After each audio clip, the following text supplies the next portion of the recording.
Hello everyone, welcome to the Layman Way, where we are completing fundamentals of physical geography. And this lecture is a part of my 2 months geography course program to help you one step closer to your goal. And guys, this program is all free, so don't forget to smash that like button, subscribe, and also turn on the notifications. Alright, if you want to view our full course, you can always click on the I button in the top right corner and view our full playlist. And guys, if you are following this program, do not forget to leave a comment down below about your progress in the course, guys, so that we can motivate one another. And let's get started. आज नया concept पढ़ते हैं जिसमें हम कल plates देख रहे थे हम बेसिकली। तो हमने वहाँ पे नॉर्थ अमेरिकन प्लेट देखा था। हमने देखा था कि मेजर प्लेट्स में एक जितने भी मेजर बड़े बड़े प्लेट्स हैं, मेजर मतलब जो भी बड़े प्लेट्स हैं वो सारे मेजर प्लेट्स में आ जाते हैं, जैसे north American plate, south American plate, African plate, Eurasian plate, Indo Australian plate, ठीक है। और फिर हमारे यहाँ पे पैसिफिक प्लेट था, ठीक है। तो ये वाला, तो जितने भी ये मेजर जो बड़े बड़े प्लेट्स हैं वो मेजर प्लेट्स रहते हैं। और माइनर में हमने देखा था जो छोटे छोटे प्लेट्स हैं जो स्मॉल हैं साइज़ में, जैसे ये साउथ अरेबियन प्लेट, ठीक है, कोकोस प्लेट, नास्का प्लेट। फिर हमने एक देखा था कि फ़िलिपींस प्लेट था, फिर एक फूजी प्लेट भी था इधर, फिर एक जो फ़िलिपींस और इंडियन प्लेट को कनेक्ट करता हुआ कैरोलाइन प्लेट भी था इधर, है ना। तो वो माइनर प्लेट्स थे, राइट। अब हम ये देखेंगे कि एक कंसेप्ट और है जिसमें वो ये बोलता है कि देखो, ऑब्वियस सी बात है, जब प्लेट्स हैं, दो प्लेट्स हैं, मान लो ये माइनर प्लेट है और ये मेजर प्लेट है, तो हम दो इसलिए बोल रहे हैं क्योंकि यहाँ पे एक बाउंड्री है, तभी तो दो प्लेट्स आपस में आइडेंटिफाई हो पा रही हैं। अब जैसे ये मान लो नाजका प्लेट है और ये साउथ अमेरिकन प्लेट है, तो ये जो बाउंड्री है ना, ये दोनों को सेपरेट कर रही है, इन दोनों प्लेट्स को, ठीक है। तभी तो हम बोलते हैं कि ये जब इससे टकराता है ना, तो वॉल्केनोज बनते हैं। और अगर मान लो ओशियनिक कॉन्टिनेंट से टकराता है तो वॉल्केनोज बनते हैं, कॉन्टिनेंट कॉन्टिनेंट से टकराता है तो माउंटेन्स बनते हैं, या फिर अर्थक्वेक्स आते हैं, इस टाइप से, ठीक है। तो ये जो बाउंड्री होती है ना, इसको भी हम डिफ़ाइन करते हैं। अब ये बाउंड्री को हम कैसे डिफ़ाइन करते हैं, बहुत ही सिंपल है। देखो, अगर दो प्लेट आपस में कन्वर्ज कर रही हैं, कन्वर्ज मतलब आपस में एक दूसरे के पास आ रही हैं, जैसे मान लो नज़का प्लेट इधर से आ रही है, साउथ अमेरिकन प्लेट इधर से आ रही है, तो बीच में जो बाउंड्री बनती है ना, उसको हम बोलते हैं convergence, convergent boundary. Convergent boundary मतलब कि दो प्लेट्स आपस में आके यहाँ पे कन्वर्ज कर रही हैं, ठीक है। अब मान लो यही प्लेट अगर पीछे जा रही हो, यही प्लेट पीछे जा रही हो ना, तो बीच में जो बनेगा ना, वो हो जाएगा डाइवर्जेंट बाउंड्री। अब आपको ये बताना है कि ये कहाँ बनेगी। थोड़ा दिमाग चलाओ और ये सोचो कि ये डाइवर्जेंट बाउंड्री कहाँ बन सकती है। तो याद है हमने डिस्कस किया था जब हम ओशियन फ्लोर पढ़ रहे थे, तो हमने डिस्कस किया था कि जो मिड ओशियनिक रिज होती है, जो बीच में होती है मिड ओशियनिक रिज, वहाँ से लावा हमेशा आता रहता है। वहाँ से लावा हमेशा आता रहता है और साइड में गिरता रहता है, तभी तो ओशन प्लेट इधर जाती है और यहाँ पे इधर जाती है। तो ये जो बीच वाला रिज है ना, इसी को ही बोलते हैं डाइवर्जेंट बाउंड्री, समझ गए। तो अब देखो, जैसे कि ये मिड अटलांटिक रिज है, मिड अटलांटिक रिज यहाँ से होते हुए पूरा पास करती है। तो याद है हमने ये भी बात किया था, ये जो मिड अटलांटिक रिज है, ये आज भी ये इधर जा रही है, ये इधर जा रही है, समझ रहे हो। पेन से थोड़ा बनाते हैं तो अच्छा रहेगा। ये आज भी इट्स गोइंग दिस वे, और ये आज भी इधर जा रही है, तभी आज भी ये इधर शिफ्ट हो रहा है और ये इधर शिफ्ट हो रहा है। तो ये जो बीच में बना ना, इसको बोलेंगे डाइवर्जेंट बाउंड्री। क्यों? क्योंकि इस बाउंड्री से दोनों प्लेट्स दूर जा रही हैं, राइट। अब हमने देखा था कि ये यहाँ जा रही है ना, ये यहाँ जा रही है, तो भाई ये अगर दो ओशन एक प्लेट इधर उधर जा रही हैं, तो ये तो कॉन्टिनेंट है, तो इसका मतलब यहाँ पे क्या हो रहा होगा, यहाँ पे टकरा रही होगी, तो यहाँ पे कन्वर्जेंस हो रहा होगा, ठीक है। तो ये कन्वर्जेंस वाला पॉइंट है और ये डाइवर्जेंस वाला पॉइंट है। तो इस बाउंड्री को हम बोलेंगे कन्वर्जेंट बाउंड्री, इस बाउंड्री को बोलेंगे हम डाइवर्जेंट बाउंड्री, ठीक है। समझ में आ गया। अब जब कन्वर्जेंस होगा तो क्या माउंटेन वॉल्केनोज बनते हैं, तो इसीलिए इसका साइन देखो इस टाइप का है, थोड़ा वॉल्केनिक टाइप का, ठीक है।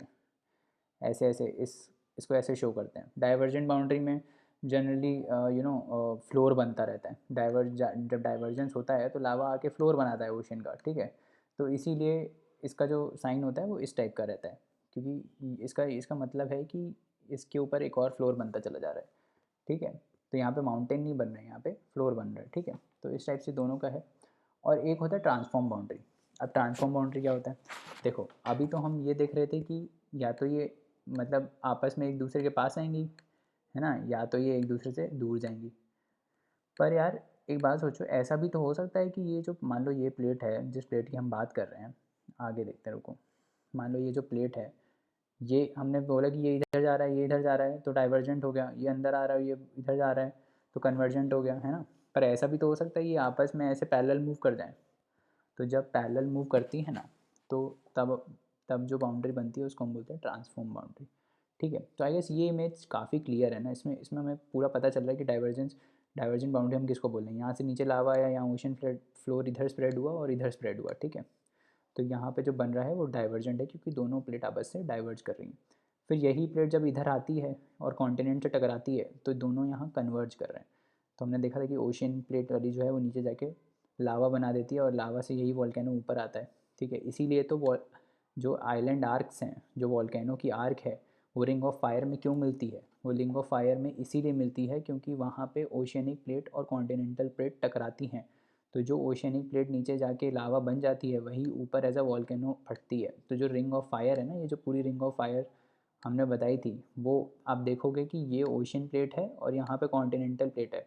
यहाँ पे आपका साउथ अमेरिका का कॉन्टिनेंट है, इधर मैक्सिको आ जाता है, फिर इधर सेंट्रल मतलब नॉर्थ अमेरिका आ जाता है, फिर इधर आपका रशिया वाला पार्ट है ना, ठीक है। तो इस टाइप से पूरे कॉन्टिनेंट्स हैं यहाँ पे। तो ओशन जब कॉन्टिनेंट से टकराता है तो यहाँ पे आर्क्स बन जाती हैं वॉल्केनो की।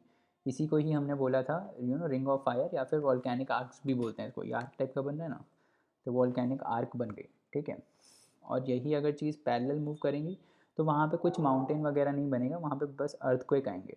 जब ट्रांसफॉर्म होगा, जब एक प्लेट इधर बनेगी, हमें देखा था ना टेक्टोनिक प्लेट का मूवमेंट से आती है अर्थक्वेक, सॉरी आता है अर्थक्वेक टेक्टोनिक प्लेट के मूवमेंट से। तो कैसे आता है? वो ऐसे ही आता है क्योंकि पैरेलल मूव कर रहे होते हैं ये लोग, राइट। तो आगे समझ में आ गया होगा, ठीक है। तो बस इस प्लेट में इसमें यही कंसेप्ट था कि ये ऐसे बाउंड्रीज डिफाइन होती हैं। तो जैसे ये जो अटलांटिक ओशन के अक्रॉस है, इसको हम बोलते हैं मिड अटलांटिक रिज, ठीक है। अब आप ये देख लो कि कौन कौन सी बाउंड्रीज कन्वर्जेंट है और कौन कौन सी बाउंड्रीज डाइवर्जेंट है, ठीक है। तो जो ये मिड अटलांटिक रिज है वो ऑब्वियसली डाइवर्जेंट होगी क्योंकि ओशन के बीच में है, तो ओशन फ्लोर बन रहा होगा। और जहाँ भी कॉन्टिनेंट और ओशन टकरा रहे हैं वो होगी कन्वर्जेंट। तो देखो ये नज़का के और साउथ अमेरिकन प्लेट के बीच में जो बाउंड्री है ये कन्वर्जेंट है। कोकोस और ये मैक्सिकन वाली प्लेट के बीच में जो बाउंड्री है वो कन्वर्जेंट है, ठीक है। सिमिलरली सिमिलरली क्या, अब अंटार्कटिका जो है, जो ये वाला रिज है, मतलब जो इंडिया को बेसिकली एक डाइवर्जेंट, इंडिया और अंटार्कटिका को कौन कौन सी बाउंड्री सेपरेट करती है? वो है डाइवर्जेंट प्लेट। तो ये जो प्लेट है ना, जो ये वाली जो आ रही है, जो इंडिया और अंटार्कटिका को सेपरेट कर रही है, this is a divergent boundary, ठीक है।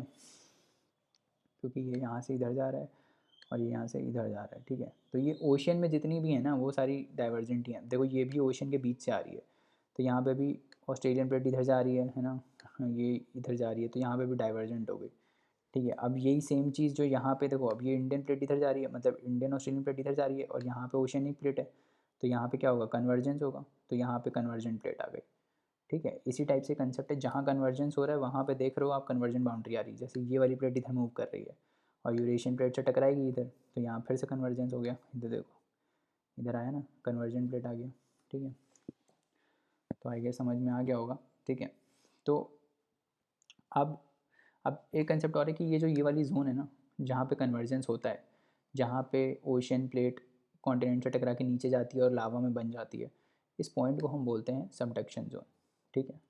इस पॉइंट को हम क्या बोलते हैं? Subduction zone. सबडक्शन मतलब जो अंदर घुस गया, अंदर घुसने वाला पॉइंट, मतलब जहाँ पे ओशन प्लेट टकरा के नीचे घुस गई तो उसको हम बोलते हैं सबडक्ट हो गई, मतलब नीचे चली गई, ठीक है। तो उसको हम बोलते हैं सबडक्शन बोल, जहाँ पे प्लेट सिंक कर जाती है नीचे, ठीक है।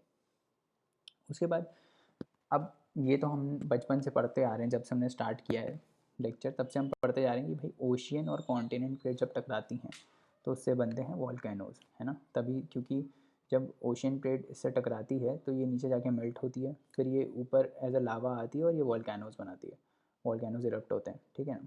ये हमने पढ़ा था, तो वो बस यही बोल रहा है, ठीक है। जब ओशियन और ओशियन प्लेट कोलाइड करती है, मान लो कि ये ओशियन प्लेट है, जो सी फ्लोर स्प्रेडिंग हो रहा था ना, अब मान लो ये इधर स्प्रेड कर रहा है, ये इधर स्प्रेड कर रहा है, और इंस्टेड ऑफ यहाँ पे कॉन्टिनेंट, एक यहाँ पे भी एक और ओशन की प्लेट है, मान लो ये पैसिफिक है और ये अटलांटिक प्लेट है, ठीक है। यहाँ पे भी वो हो रहा है, मतलब यहाँ पे भी जो प्लेट है वो ओशियन प्लेट है, कॉन्टिनेंटल प्लेट नहीं है। हमेशा तो ऐसा नहीं होगा ना कि ओशन से सटा हुआ कॉन्टिनेंट होगा, ऐसा तो होगा नहीं। तो ओशियन प्लेट, मान लो ये पैसिफिक प्लेट है और ये अटलांटिक प्लेट है, दोनों ही जो हैं वो ओशियन प्लेट्स हैं, राइट। अब ये दोनों जब कोलाइड करेंगी ना तो क्या बनेगा? तो वॉल्केनोज नहीं बनेंगे। क्यों नहीं बनेंगे वॉल्केनोज? क्योंकि भाई वॉल्केनोज कब बनते हैं? जब कोई एक प्लेट भारी हो और एक प्लेट लाइट हो। कॉन्टिनेंट में कॉन्टिनेंटल वाली लाइट होती है, ओशन वाली भारी होती है, इसीलिए ओशन वाली नीचे चली जाती है। बट ओशन में तो कोई भारी और हल्के का सवाल ही नहीं आएगा, दोनों बराबर हैं। तो ये क्या करेंगे, ये उठ जाएंगे। फिर जब उठ जाएंगे तो क्या बनेगा, सी माउंट्स बनेंगे। सी माउंट याद है ना, हमने पढ़ा था क्या है, ओशन के फ्लोर पे छोटे छोटे जो माउंटेन्स होते हैं उसको हम बोलते हैं सी माउंट। सी के माउंटेन्स बेसिकली उनको बोलते हैं सी माउंट। ठीक है, तो जब दोनों आपस में टकराएंगे तो क्या होगा, सी माउंट बन जाएंगे। अब सेम चीज़ कॉन्टिनेंटल में भी आती है। कॉन्टिनेंट प्लेट अगर कॉन्टिनेंट से टकराएगी तो क्या बनेगा, माउंटेन्स बनेंगे।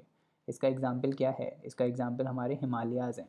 हिमालयाज़ में क्या है, हिमालयाज़ में ये हमारा इंडिया है लेट्स से, ठीक है, और यहाँ यूरेशियन प्लेट थी, ये भी कॉन्टिनेंट थी, ये भी कॉन्टिनेंट थी।